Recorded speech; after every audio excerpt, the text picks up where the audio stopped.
បាទសួស្តីបងប្អូនអរគ្នាយើងបន្តទៀតជាមួយនឹងលំហាត់របស់យើងគឺ exercise 3ទាក់ទងជាមួយនឹងការគូ 3D pad ជាមួយនឹងកម្មវិធី Fusion 360អញ្ចឹងនៅក្នុងកម្មវិធីនេះវាមាន exercise ឲ្យយើងគឺ200 exercise ដែលខ្ញុំនឹងធ្វើវីដេអូចេញពី exercise ទី1រហូតដល់ exercise ទី200តែម្ដងដើម្បីឲ្យបងប្អូនដូចជាបងប្អូនដែលចង់គូហ្នឹងគឺអាចមើលវីដេអូរបស់ខ្ញុំបាននឹងធ្វើការចែករំលែកជាចំណេះដឹងទៅថ្ងៃក្រោយអញ្ចឹងកុំឲ្យខាត់ពេលខ្ញុំចូលមើលរូបរាងរបស់វាបែបហ្នឹងយើងមើលរូបរាងរបស់វាគឺដូចជាស្តៀងមុងអីបន្តិចណាអ្នកនរគឺមានរបៀបអញ្ចឹងអាខាងក្រោមនេះអត់មានប្របាក់ទេតែយើងត្រូវគូររង្វង់ឡើងនេះហើយមានអានេះគឺមើលពីខាងលើអានេះខ្ញុំ view របស់ខ្ញុំគឺមើលពី top ទៅពីលើមើលពីលើទៅហើយអានេះគឺយើងមើលពី front ទៅណាអញ្ចឹងកុំឲ្យខាត់ពេលខ្ញុំចូលទៅ Fusion របស់ខ្ញុំដាក់ exercise 3អានេះ exercise 2ជាប់មកខ្ញុំលុបវាចោលអានេះ3ចឹងខ្ញុំចូល top ខ្ញុំចុច top ម្ដងមានថាខ្ញុំមើលពីលើទៅចំពោះដោយសាររូបយើងគឺមើលពីលើទៅនេះមើលពីលើចឹងខ្ញុំចាប់ផ្ដើមមើលមកគឺ60 100ខ្ញុំគូទំហំសរុបរបស់វាសិន60 100ណាចឹងខ្ញុំគូត្រីកោណចតុកោណមួយខ្ញុំយកអានេះចុចយកអាកដាលនេះមកអ្នកគ្នាចតុកោណហើយយកអានេះអាកដាលនេះវាមានចំណុចកដាល60 100អូខេ60 100អញ្ចឹងយើងបានរូប60 100តែកម្រាស់វានេះកម្រាស់ពណ៌ខៀវហ្នឹងនេះអាខៀវនេះកម្រាស់វាពណ៌បៃតងហ្នឹងកម្រាស់វាគឺ20ណាអញ្ចឹងខ្ញុំចាក់20ខ្ញុំ extrude ខ្ញុំ finish មក extrude មានន័យថាយើងបន្ថែមកម្រាស់គឺ20អញ្ចឹងយើងបានកម្រាស់ប៉ុណ្្នឹងមួយនេះឃើញទេអត់មានអីពិបាកទេតបមកខ្ញុំចាប់ផ្ដើមបន្ថែមនៅ sketch ថ្មីមួយទៀតខ្ញុំដាក់ជាងមកវាហ្នឹងជាងនេះជាងវានេះអញ្ចឹងបឆោនេះមានប្រហោងមានបំពង់មានរុននៃ style ដូចជាមុងអញ្ចឹងណាអញ្ចឹងកម្រាស់វាគឺយើងមើលជាក់ស្ដែងកម្រាស់វាគឺ20ដដែលមានថាទទឹង20បដោយវា100ដូចគ្នាហើយកម្ពស់វាហ្មងកម្ពស់វាចេញពីបាតមកនេះពីបាតមកដល់លើគឺ70ណា70អញ្ចឹងខ្ញុំចាប់ផ្ដើមបន្ថែម sketch ថ្មីមួយខ្ញុំចាប់ផ្ដើមគូចតុកោណកែងដដែលចេញមកនេះអ្នកគ្នាទៅចេះចាប់កេមមកវាអ្នកគ្នាអត់ចេះចាប់កេមទេគឺកេមមកវាដាក់មកចេញ4ជ្រុងចេះអញ្ចឹងខ្ញុំអូសមកគឺ20ណា20អូខេអញ្ចឹងយើងបាន20ហើយខ្ញុំ finish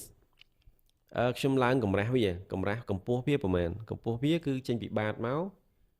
70ចេញពីបាត70ប៉ុន្តែយើងមើលកម្ពស់កម្រាស់ដែលយើងបានបង្កើតមុន20អញ្ចឹង20 70ដក20នៅសល់50អញ្ចឹងកម្ពស់វាគឺឡើងទៅលើតែ50ទេអញ្ចឹងខ្ញុំ extrude 50អូខេ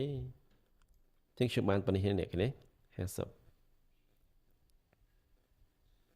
យើងមើលពី front បែបហ្នឹងអូខេអញ្ចឹងយើងមើលពី front គឺបែបហ្នឹងអញ្ចឹងការងាររបស់យើងបន្តទៀតគឺយើងត្រូវយើងបានមើលពី front ទៅគឺឃើញបែបហ្នឹងហើយប៉ុន្តែយើងត្រូវគូសរង្វង់ដើម្បីចោះទលុះឲ្យចេញជារូបរាងចែកឃើញទេនេះអញ្ចឹងយើងត្រូវដឹងថាតើរង្វង់យើងត្រូវគូសចេញពីខាងត្រឹមចំណុចណាទៅអញ្ចឹងយើងដឹងថាចេញពីបាតទៅនេះឃើញទេរង្វង់គេគឺចំកង្កត់ផ្ចិតរបស់វាចំណុចកណ្ដាលហ្នឹងគឺកម្ពស់45ចេញពីបាតទៅ45ហើយរង្វង់វារង្វង់ខាងក្នុងគឺ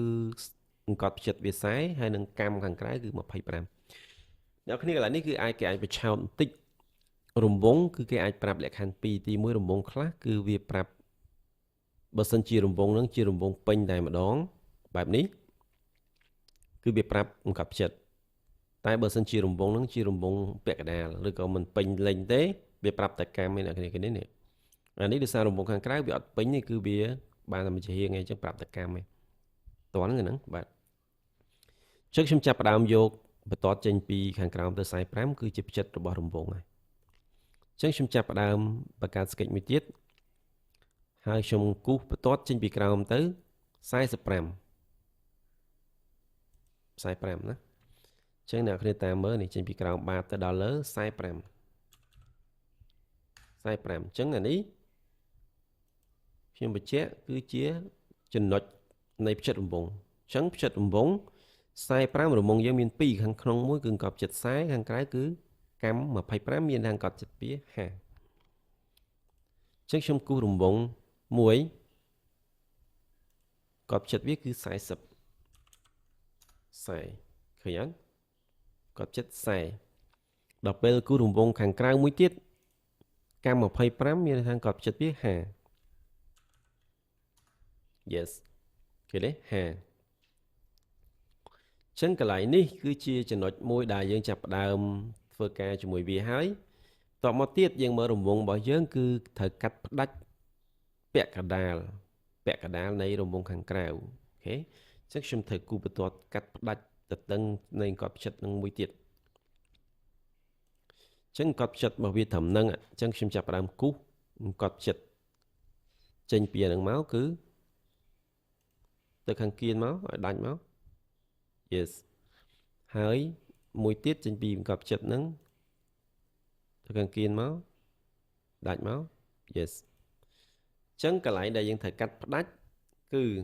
នេះជ្រុងនេះហើយនឹងប្រហោងកណ្ដាលនេះតោះនេះចឹងកន្លែងនេះខ្ញុំចាប់ផ្ដើមផ្ដាច់យើង select នេះមួយចុចcontrol ក៏បានចុច shift ក៏បានអ្នកគ្នាចុច control ណាអញ្ចឹងចុច control មកយើង select នេះមួយហើយ select រង្វង់យើងទាំងអស់អញ្ចឹងដូចអ្វីដែលយើងធ្វើអញ្ចឹងយើងចាប់ផ្ដើម extrude កន្លែងនេះគឺកម្រាស់ផ្ដាច់កម្រាស់ extrude អ្វីដែលយើង select នេះ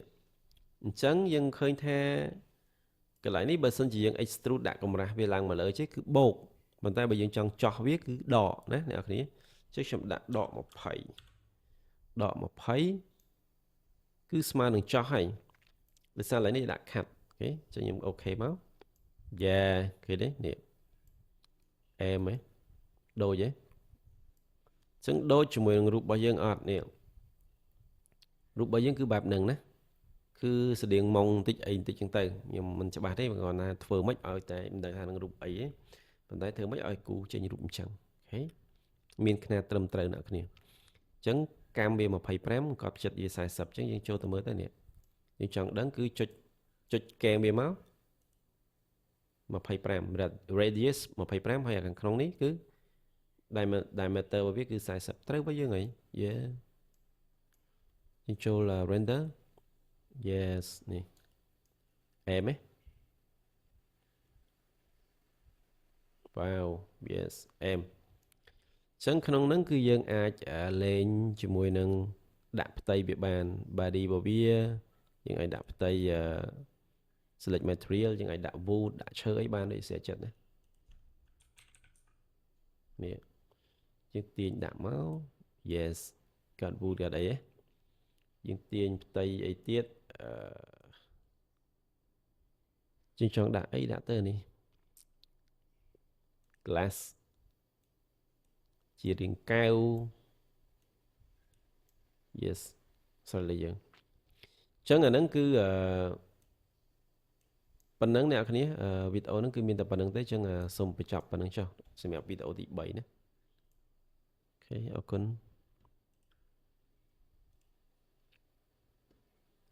ហើយយើងចូលវីដេអូទី4គឺ